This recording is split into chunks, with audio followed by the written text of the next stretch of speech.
everyone, welcome back. Hope you're all well. Today I'll be doing a tag called the Show Me the Love tag, and this was started by K.C.Hilton, and I'll put a link to her channel down below in the description box.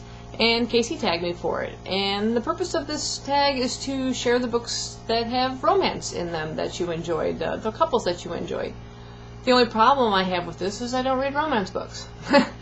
And I had to do some digging to find ones that I thought were appropriate for this tag. So I picked the couples that I enjoyed, and I wanted some kind of a twist to it. So I picked couples that had to overcome some sort of an obstacle to, be together.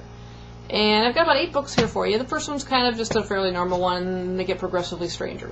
So I may be referring to some notes here because I keep forgetting some of the main characters' names because I'm getting them a little mixed up. It's been a while since I've read some of these. But the first one I have is a mystery, and this is actually like book 19 in the series. It's by Kate Kingsbury. The Herald of Death. This is, like I said, number 19 in the Pennyfoot Hotel Mysteries. This is one of the special holiday ones that come out now. The first 12 came out periodically, and then they started focusing specifically around the holidays, around Christmas. But in this particular series, we have Cecily Sinclair. She's the proprietor of the Pennyfoot Hotel. And we have Hugh Baxter, and he's the manager. Now, Cecily is recently widowed at the beginning of the series, and she's kind of struggling to keep the hotel running. And when her husband passed away during the war, his footman, Baxter, decided, as a sense of loyalty to his former employer, to come and help manage the hotel and kind of look out for Cecily. But a sort of relationship starts to develop. His feelings of protectiveness start to develop into feelings of love.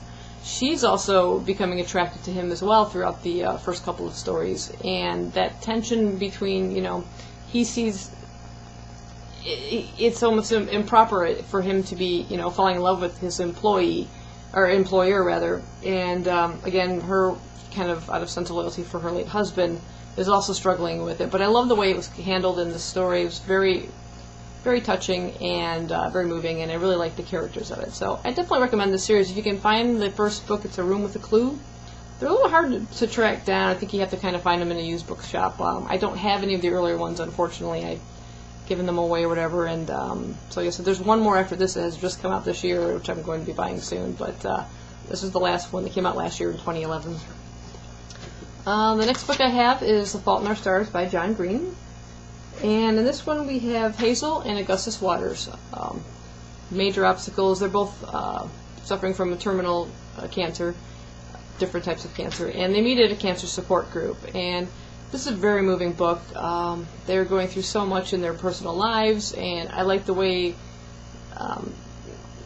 there's humor, there's lighthearted moments within the story as well, and I just love the characters and the way John Green handled the whole story. It was very, very moving. Definitely one of my favorite couples in this particular list I have here. Next one I have is Dystopian. It's Under the Never Sky by Veronica Rossi.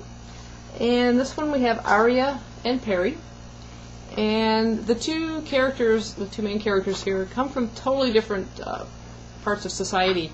Aria lives in a dome, and Perry lives in the outer worlds. Aria has been always told that the world outside the dome is toxic. There's savages living out there, and of course Perry's been told different things about the people that live, the dwellers, or the moles as they call them, that live inside the dome. So they have to overcome that kind of, the false information they've been, told since they were young about the different parts of society. And it's not an easy meeting in the beginning. It's not insta-love by any means.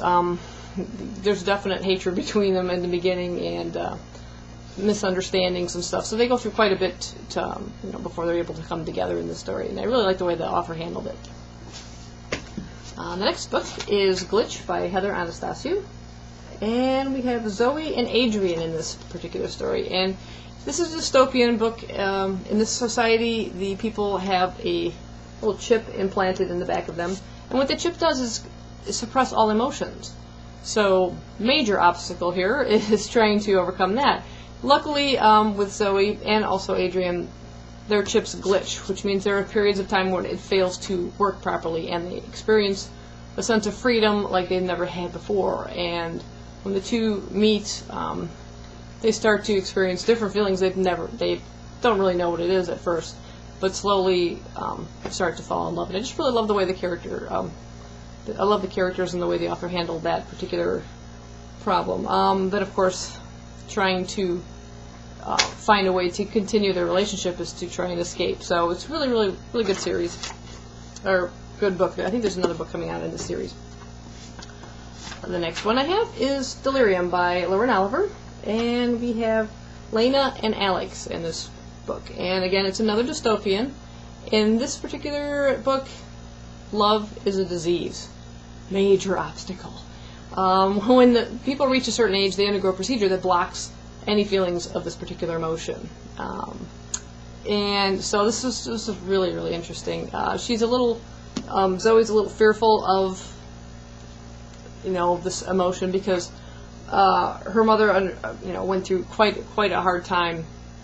It pretty much destroyed her, and the procedure failed to work on her. So she's actually anxious to get the procedure done in the beginning, and something interrupts the procedure, and it's put on hold for a bit, and then she happens to run into Alex, and yeah, it's really, really interesting. And then here they are in a society where love is, like I said, forbidden, considered a disease. How are they going to continue this relationship? But it was really, really, really quite an obstacle and really well handled. The next is one of my favorite series. This is book 2 in the series, Thursday Nexus, Jasper Ford's Lost in a Good Book. In the first book, The Air Affair, we have our main character is Thursday Next, and she kind of gets reacquainted with a former lover. His name is Landon Park Lane.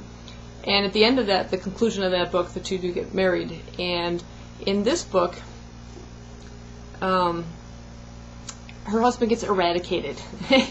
And what that means is there's this one corporation called the Goliath Corporation, and they've got their fingers in everything, and they're kind of blackmailing Thursday Next to do something that she doesn't want to do. And they take her husband basically out of the timeline. There was a major point in his life, like when he was 2 years old, where he nearly died drowning, and his father happened to save him. Yet his father passed away in that attempt. And what the Goliath Corporation does is, with the help of the chronoguard, they kind of control time. They're able to go to that point in time and prevent his father from saving Landon. So instead, his father survives and Landon dies. But they leave Thursday's memories intact. Memories of her husband, her love with him, and everything. And so now she's got to find a way to get her husband back. And it's just a really, really great series. I'm kind of re-listening to him again, which is a lot of fun. And in book 3, you still don't know how she's going to get her husband back. And it's really quite a good book. So a good series, and definitely recommend picking it up. My next pick is Anna Dressed in Blood by Kendar Blake. And of course here we have Anna and Cass. Anna is the ghost. Cass is the ghost killer. So, besides the fact of that contradiction here, you have someone alive and someone dead. And I didn't think that would kind of work. I didn't really know there was romance going into this series, or into this book. There's 2 books in the series. And, yeah, it was really, really neat to see how the two come together. And it was very moving. And I haven't yet to read book 2, so I don't know how it concludes. But I definitely recommend this one. And the very last pick, and probably my strangest one, this is sort of an adult fiction book, and it's Warm Bodies by Isaac Marion. And in this particular series, we have Julie, who's a human, and R, who's a zombie. So, again, living, dead, gruesome, human.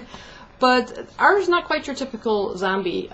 He's kind of in a progression, you might say. He's sort of changing.